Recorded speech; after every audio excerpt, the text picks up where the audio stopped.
الحمد لله وحده والصلاة والسلام على من لا نبي بعده أما بعد فأعوذ بالله من الشيطان الرجيم بسم الله الرحمن الرحيم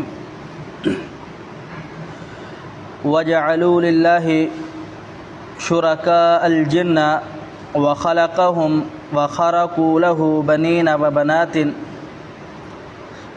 وبنات بغير علم سبحانه وتعالى عما يصفون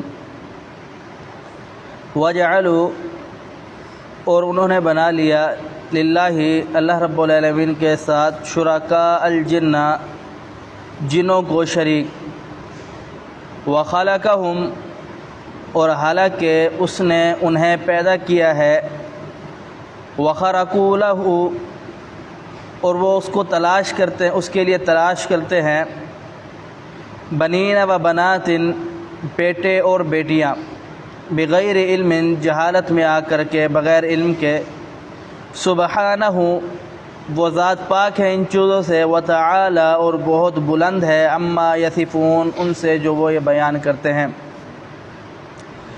اس آیات مبارکہ میں اللہ رب العالمین نے مشرکین کی مذمت کو بیان فرمایا ہے، فرمایا کہ یہ لوگ اللہ رب العالمین کے ساتھ جنوں کو اپنا شریک بنا لیتے ہیں۔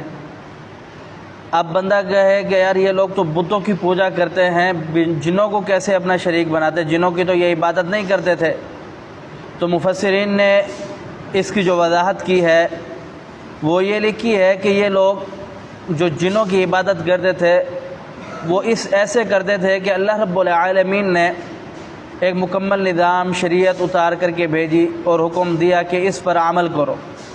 انہوں نے اللہ رب العالمین کے حکم کو چھوڑ کر کے جنہوں نے جو کہا اس پر عمل کرنا شروع کر دیا۔ یہ جو ان کو بت بناتے تھے، ان کی عبادت کرتے تھے، یہ ان کو جنہوں نے لگایا اس کام پر۔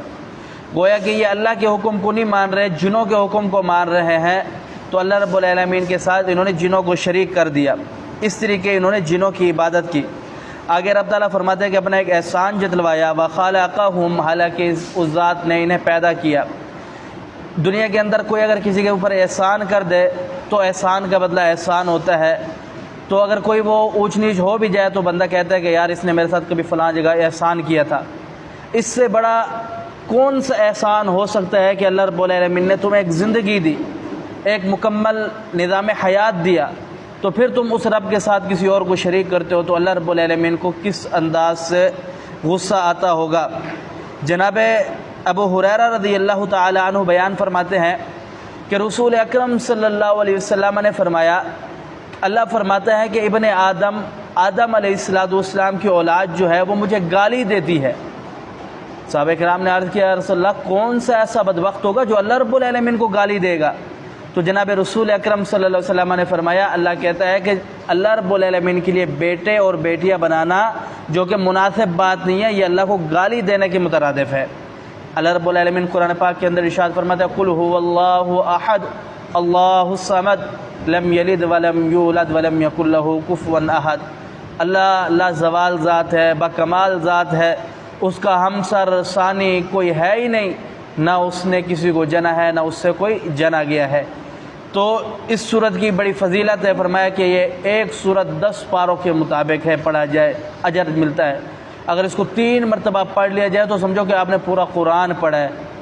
کیوں؟ اس کے اندر اللہ رب العالمین کی وحدانیت توحید بھری ہوئی ہے۔ ایک صحابی ہر نماز کے اندر جو قرات کی جاتی ہے اس کے اندر سورۃ اخلاص پڑھا کرتے تھے۔ جناب رسول اللہ صلی اللہ علیہ وسلم سے پوچھا گیا، بات پہنچی تو آپ علیہ الصلوۃ والسلام نے پوچھا کہ آپ یہ کیوں کرتے ہو؟ فرمایا کہ میں اس وجہ سے پڑھتا ہوں کہ اس کے اندر صرف اور صرف اللہ رب العالمین کی وحدانیت ہے، مجھے اللہ سے محبت ہے، اس وجہ سے مجھے اس سورت سے محبت ہے، میں ہر نماز کے اندر اسے پڑھتا ہوں۔ تو رسول اللہ صلی اللہ علیہ وسلم نے فرمایا کہ آپ کو اللہ سے محبت ہے، آپ جس انداز سے پڑھتے ہو تو اللہ بھی آپ سے محبت کرتا ہے۔ جناب ابو موسیٰ الاشعری رضی اللہ تعالیٰ عنہ بیان کرتے کہ رسول اللہ صلی اللہ علیہ وسلم نے بیان فرمایا کہ اللہ رب العالمین انسان پر بڑا ہی بے حد رحم کرنے والا مہربان ہے۔ فرمایا اس طریقے سے کہ اللہ رب العالمین کو لوگ گالی دیتے ہیں جیسے کہ اس کے اولاد بناتے ہیں، اللہ رب العالمین کے ساتھ شرک کرتے ہیں، اللہ رب العالمین کی نافرمانیاں کرتے ہیں، اس کے باوجود بھی اللہ رب العالمین صحت بھی دیتا ہے، رزق بھی دیتا ہے، دنیا کی نعمتیں بھی انہیں کھلاتا ہے۔ آگے رب تعالیٰ بیان فرماتے ہیں کہ این شرکاء الجن وخرقوا له، اسے تراشتے اس کے لیے بیٹے اور بیٹیاں. آگے فرماتے سبحانہ و تعالی عما یصفون، اللہ نے اپنی شان بیان کی کہ اللہ رب العالمین ان چیزوں سے ماورا ہے، وہ پاک ہے ان چیزوں سے جو تم دنیاوی چیزیں ان کے ساتھ ملاتے ہو. اللہ رب العالمین ان سے پاک ہے، تمہاری سوچوں سے پاک ہے. اللہ رب العالمین فرمایا وتعالی، اور بلند ہے. فرمایا الرحمن علی العرش استوى، اللہ کا جو عرش ہے وہ 7 آسمانوں کے اوپر ہے.